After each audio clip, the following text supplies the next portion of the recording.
Mon cher Philippe, bonjour, merci de participer à la parole au gouverneur du mois d'avril et surtout de nous rapporter toutes les informations que tu as pu obtenir, glaner lors de ton séjour à Evanstone pour le col du Rotary International qui, si je me souviens bien, se passe tous les 3 ans. C'est tout à fait ça, Jean.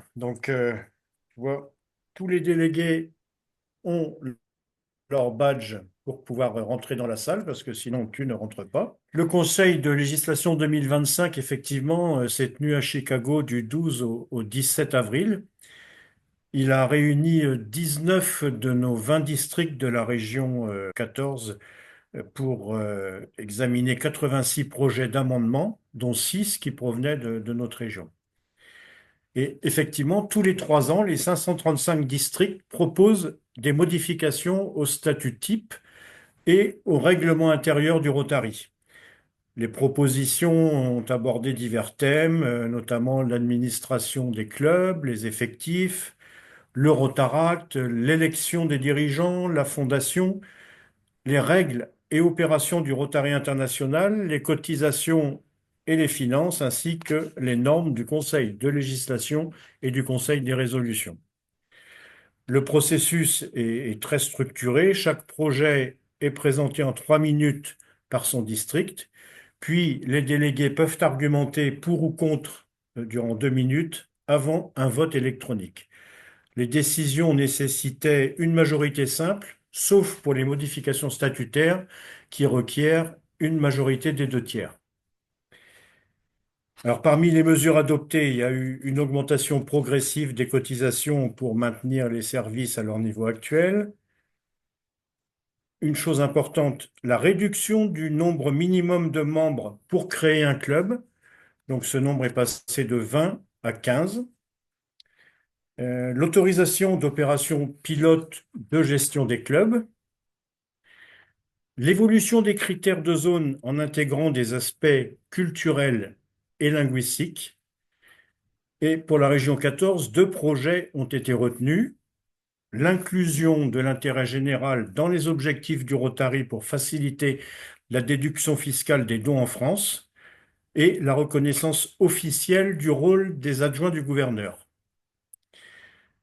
Et enfin, le conseil d'administration a validé la révision des dates de nomination et de prise de fonction des délégués du COL. Et toutes ces décisions seront intégrées dans le manuel de procédure révisé prévu pour publication en juin 2025.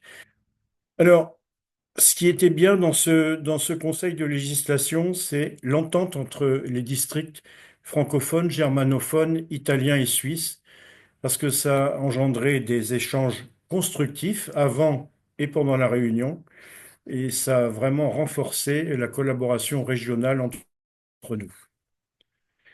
Alors, une particularité du droit en vigueur dans l'État de l'Illinois qui s'applique au Rotary est le droit au remords. Donc, ce principe permet, dans un délai de 24 heures après la clôture d'un vote, de demander la reconsidération d'une décision pour la seule raison d'un changement d'avis. Alors, lors de ce conseil de législation, ce droit a été invoqué pour le projet d'amendement numéro 69 qui était présenté par le district 1790.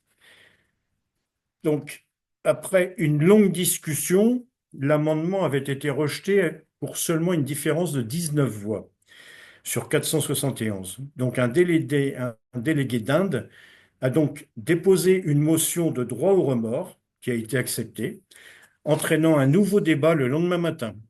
Bon, malgré ce plaidoyer en faveur de la révision du vote, la proposition n'a finalement pas été retenue et aucun second vote n'a eu lieu. Mais cette procédure avait déjà été utilisée en 2019 pour le projet Elevate Rotaract, qui avait d'abord été rejeté en première lecture avant d'être finalement adopté après l'application du droit au remords. Ce mécanisme offre une opportunité unique de corriger une décision jugée hâtive, bien qu'il ne garantisse pas systématiquement un second vote. Il témoigne de la flexibilité du processus législatif du Rotary sous les règles de l'Illinois.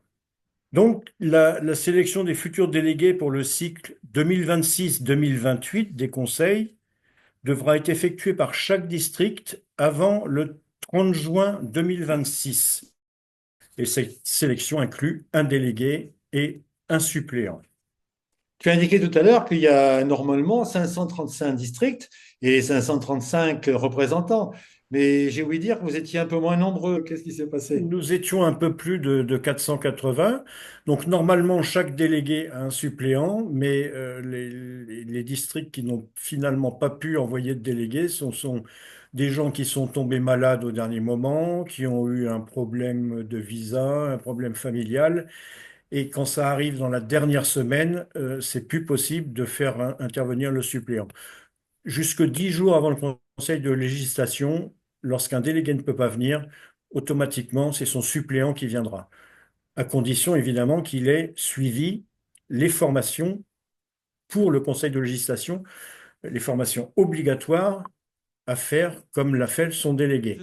En regardant le compte-rendu général de l'ensemble des décisions, dont des adoptées et des non adoptées, il y a quand même certaines propositions qui sont en attente. Alors certaines, on a marqué, c'est à la discrétion du conseil d'administration. Ben, si le conseil d'administration ne les étudie pas, il ne se passera rien.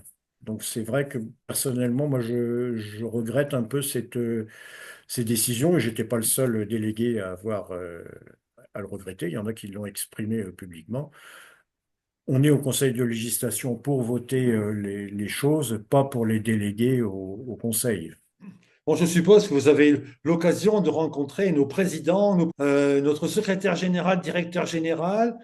Alors, le mardi après-midi, nous avions la possibilité de nous inscrire pour la visite du quartier général, entre guillemets, d'Evanston. On a donc évidemment rencontré notre présidente Stéphanie, qui a un très beau bureau, mais le président élu, Mario, a aussi un beau bureau.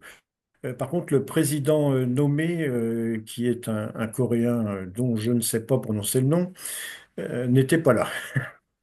Mais effectivement, nous avons pu échanger sans problème avec Stéphanie, avec Mario. Je t'avouerai que le secrétaire général était présent au conseil de législation parce que de temps en temps, il fallait qu'il réponde sur des questions posées au conseil et sur laquelle il était en capacité de répondre. Mais on n'a pas particulièrement échangé avec lui et il s'est pas du tout mélangé avec les délégués. Enfin, le président élu et la présidente actuelle ne sont pas intervenus cette année dans le conseil de législation. On a eu Marc Malonnet, président de la fondation, qui est intervenu sur des points concernant la fondation. L'atmosphère était agréable entre vous, tout s'est bien passé. Oui, oui, j'ai trouvé, puisque c'était mon deuxième conseil de législation, que l'entente était et les échanges étaient beaucoup plus nombreux cette année qu'il y a 3 ans. On a eu des échanges vraiment fructueux. On se connaissait déjà entre nous et on a pu beaucoup plus facilement échanger, notamment avec nos amis allemands, italiens et un petit peu les Suisses. Bon, maintenant, il ne reste plus qu'à faire partager toutes ces évolutions et toutes ces décisions au niveau des clubs. Comment intéresser les clubs à la gestion du Rotary et donc au col?